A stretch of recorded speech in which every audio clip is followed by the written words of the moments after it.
Sa mga nagbalak ng trabaho opportunity dito sa Canada, sana po mapanood ninyo buo ito ating video dahil andito po ang magandang opportunity kung kayo man ay qualified dito.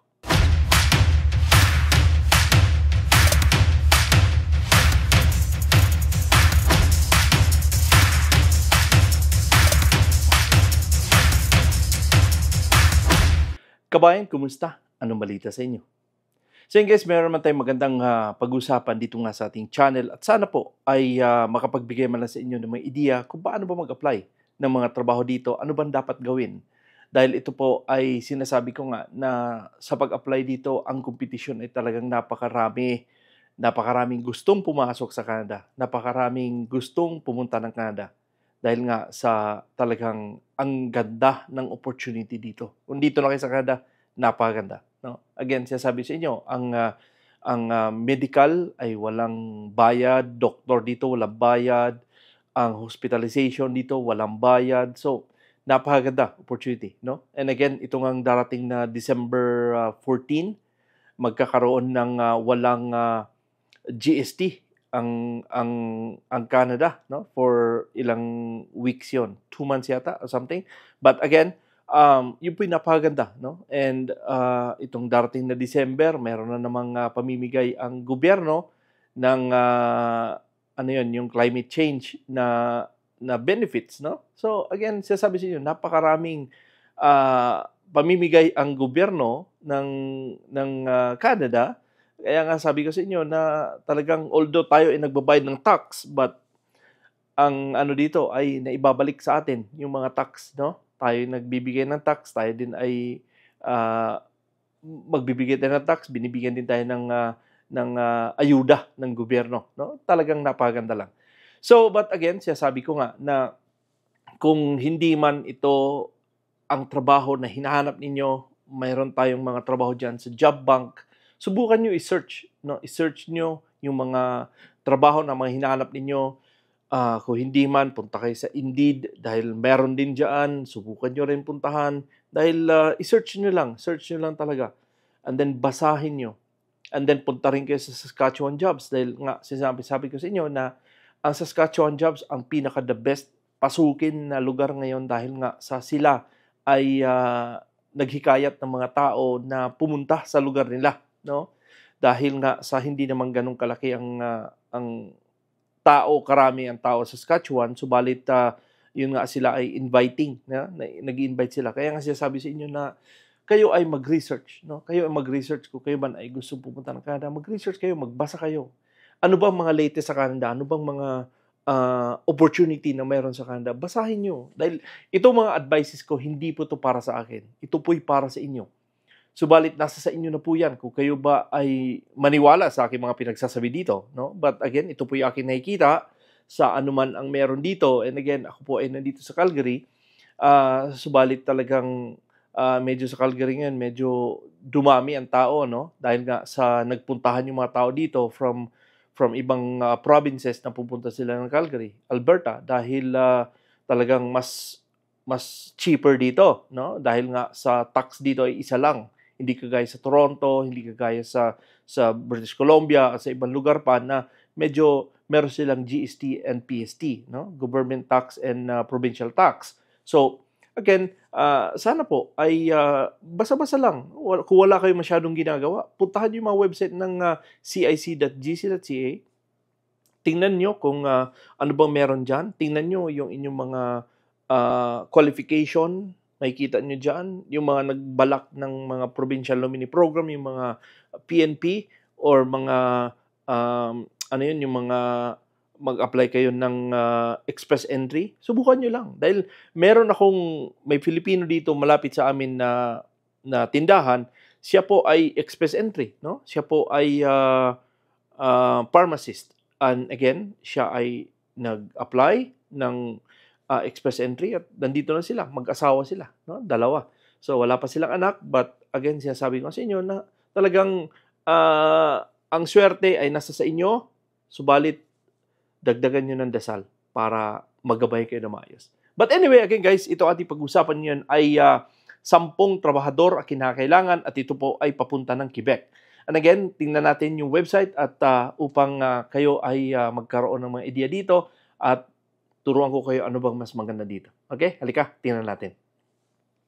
So yun guys, ito po ang heavy equipment or heavy duty truck mechanic. No, ito po ay First Dynamic Personal Resources Incorporated. Ito po sila ay legit na agency. Mayroon po silang license sa PWA at ito po ay 21.30 per hour.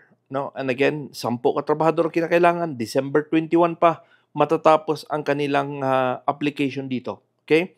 So, but again, ito po ang importante. Alamin ninyo ano ba ang kanilang hinahanap. So, ang job description dito ay ito yon. Inspect and repair trucks, trailers, and other heavy vehicle in the garage in accordance with the MA. Perform general maintenance and preventive maintenance. Perform diagnostic and determine repairs required on different units. Salary stated on the posting is per hour basis. Okay, so again, ito po per ora-ora, no? Ang $21.30 per hour. So again guys, ito po yung mga importante na kayo ay pagiging truck mechanic, kayo ay nag-inspect, nagre-repair ng mga trucks. Anong klaseng trucks? Isulat nyo. Anong mga klaseng trucks? Isuzu, Honda, Toyota, o anumang mga brand yan, isulat nyo dyan. Kayo ay nag-general maintenance ng mga sasakyan. Ano bang ginagawa nyo bilang isang mag-general maintenance? Kayo ay nag-oil change, nag-tire rotation, nag-i-inspect ng mga kotse. Yun, isulat nyo sa inyong resume. Dahil napakalaking bagay na kayo ay nagsusulat ng inyong mga ginagawa bilang isang mekaniko. Okay? So, importante po yan na isulat nyo lahat ng ginagawa nyo para at least makita ni First Dynamic at ni employer na, oy, ayos to dahil ang daming mga coaching ginagawa nito. So, importante po yan na marami kayong karunungan kung kayo man ay mag-apply dito sa Canada. And again, ito po ay kung kayo man ay may mga 5 years work experience dito at kung kayo man ay mga vocational diploma, kayo man ay mga short course certificate lang and other or similar field, subukan nyo to. Perform any other related to the position. So again, sinasabi ko sa inyo na isulat nyo lahat ng inyong mga ginagawa bilang isang mekaniko dahil napakalaking bagay po yan na kayo ay magsusulat, kayo ay ilagay nyo ang detalye ng inyong mga ginagawa sa trabaho. And again, ito po ay isang advantage din kung kayo man ay nag-perform ng welding task when necessary. So, importante, meron kayong alam sa basic na pagwi-welding. Importante po yan. Kaya nga, sinasabi ko sa inyo na kayo ay ayusin ninyo at isulat nyo lahat ng inyong mga kaalaman, hindi lang sa pagmimekaniko o ano pa bang mga ginagawa nyo, isulat nyo dyan. Okay? And again, ito po ay nasa Quezon City ang office ni First Dynamic. Okay? So again, sana po ay kayo ay makapag-apply dito at subukan nyo lang. No? Napakaganda kasi pag kayo ang mag-apply ng trabaho sa Canada, importante na isulat nyo lahat sa inyong resume ang inyong mga ginagawa. Kung kayo man ay nag-apply bilang isang housekeeping, anong ginagawa nyo? Mga, kung kayo man ay nag-apply bilang isang food service, isulat nyo lahat kung ano man ang mga ginagawa nyo. Okay? Dahil importante po yan na kayo ay magsusulat sa inyong mga resume dahil ang mga employer ay nagbabase yan sa inyong application. Hindi po yan sila nagbabase sa mukha nyo, hindi po sila nagbabase sa anong tangkad nyo, maliit ba kayo o matangkad, o ano ba ang maganda o pangit ba kayo, may edad ba o wala. So, importante ang inyong resume. Okay? Ang physical na anyo, wala po yan sa Canada. Kung kayo man ay matanda, again, depende lang po to sa mga agency sa Pilipinas kasi hindi naman sinabi na may age limit. Subalit ito sila ay nagkakaroon nga ng age capping dyan sa Pilipinas, hindi sila nagsasabi dyan ng mga age capping, no? But again, dito sa Canada, kung kayo ba ay dito na sa Canada, wala pong age limit dito. Kahit matanda na kayo, basta able pa kayo magtrabaho, walang problema magtrabaho dito. Okay? So, tatanggapin kayo. Hindi kagaya sa Pilipinas na kung kayo man ay nasa 40, medyo tapos na ang iyong career. Pero dito sa Canada, kahit 70, mayroon pang nagtatrabaho sa Home Depot na kahit 80 na, tagabigay lang ng plastic, tagabigay lang ng something, trabaho na po yun. Okay? So, again, sinasabi sa inyo na subukan nyo lang mag-apply at sana po ay kayo makarating dito.